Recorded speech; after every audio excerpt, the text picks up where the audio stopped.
Welcome in, everybody, to Big Ten Football and Beyond on the Landry Football Podcast Network as we're breaking down the week that was, week 5 in the film room on Big Ten action.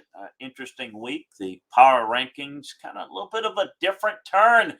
Wisconsin tumbling down. It looks like Illinois is, at least for this year, the new Wisconsin. And it got Paul Chryst fired. Not this game, but it was the culmination of a lot of things. We're going to get into the Jim Leonard situation and what the plans are at Wisconsin. So it is a lot of moving around. Minnesota's lost to Purdue. Big news. Ohio State, it's still Ohio State and everybody else. Who's the second best team? Still think Michigan over Penn State, but we shall see. A lot to get to today, a lot to break down with all the games, all the teams in this week's action. Want to first tell you that you can get detailed film room breakdowns on LandryFootball.com of all of these games, all of these teams, so make sure that you check them out today. You can get the football season sale, which is the best deal that we've got going there, so make sure that you check that out. We'd also like to ask that you subscribe, like, and share Big Ten Football and Beyond, the podcast. Also like you to subscribe, like, and share the Landry Football Podcast Network. If you'll do that, as well as subscribe, like, and share the Off the Hook Sports YouTube channel. So you can watch us, you can listen to us. We've got it all for you, taking you into the world of college football, conference by conference. This one, Big Ten Football and Beyond. So the big news was the Wisconsin firing of Paul Chryst. It was a little bit of a surprise because Paul has done a good job there, but it's been a couple of years coming. There's also a movement with Jim Leonard in position. This is a strategic move. Barry Alvarez doesn't have direct involvement, but obviously he trained, and the guy that's the athletic director at Wisconsin now. Chris Mcintosh played for Barry Alvarez and actually was an administrator for Barry Alvarez. So there's a lot of thought put into this. It's as simple as this. It's Jim Leonard's job to lose. If he performs well, he'll get this job on a full-time status. Now, when you take a look at it, he's such a fan favorite. He's such a dyed-in-the-wool Wisconsin guy that there was going to be a certain faction that wanted Jim to get a shot at the job. Well, he gets a shot, and he gets the rest of the season to earn the job. He's got a legit, unlike other interim hires, he has the chance to win this job. If he falls flat on his face, the clamoring to give Jim the opportunity won't be there because at least he will have had that. There'll be some that will say,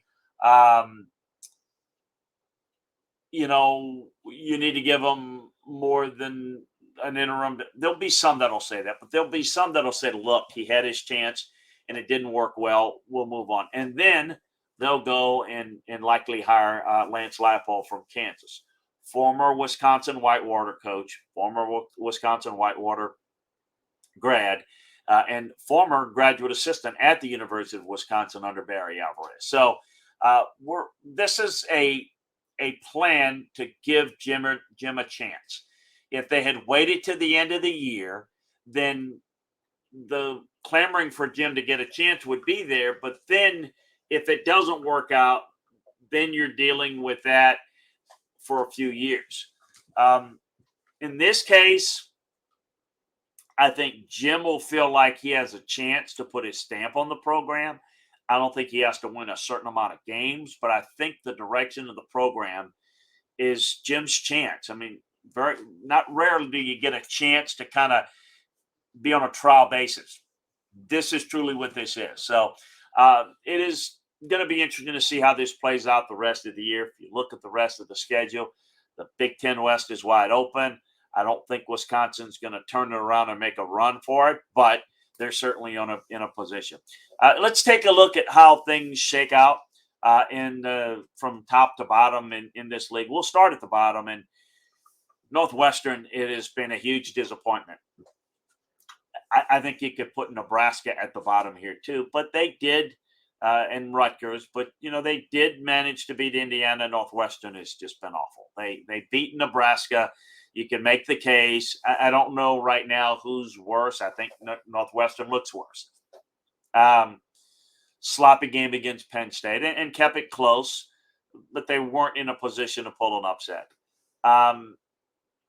They've got one Big Ten win and nothing to show for it the rest of the year. Awful losses as well. Rutgers got hammered by Ohio State. We knew that. I think it'll be interesting to see Rutgers and Nebraska. Could Nebraska win 2 in a row? They didn't do anything. They're not good offensively.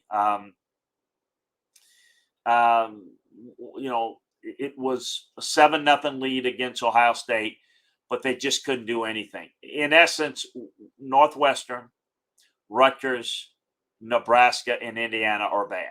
That's the bottom of the barrel. And I think you can look at the fact that Nebraska beat Indiana. You'd have to put Indiana, closer to the bottom.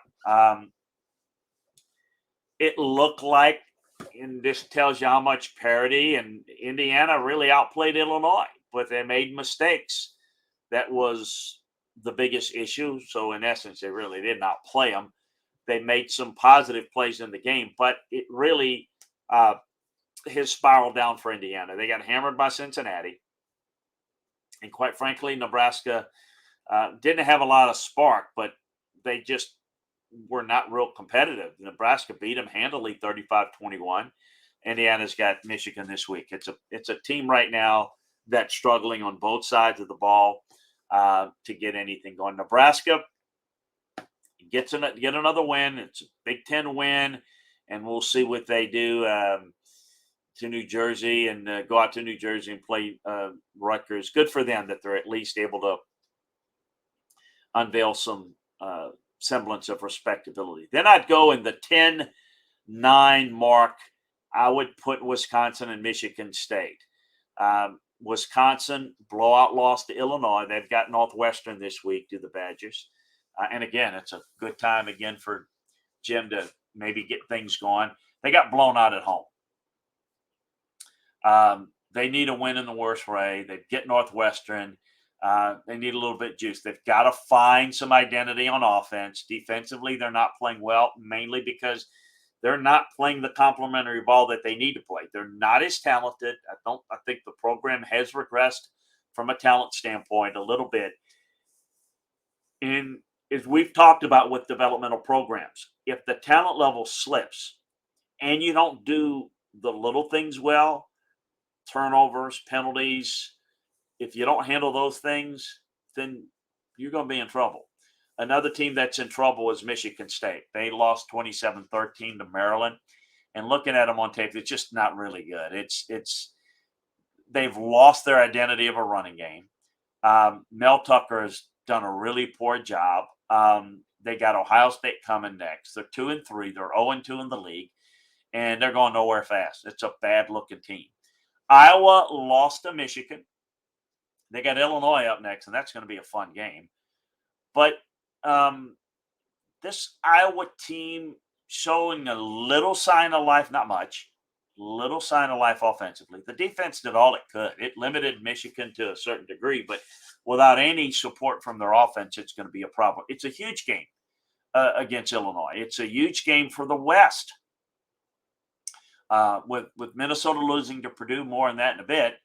Iowa's certainly right in the mix. Illinois, the revenge game against Wisconsin. I shouldn't say revenge game. It was revenge for Wisconsin because Brett left them to go to Arkansas a few years ago. But it was really bad. The defense is legit for this Illinois team, and Tommy DeVito's doing a really good job.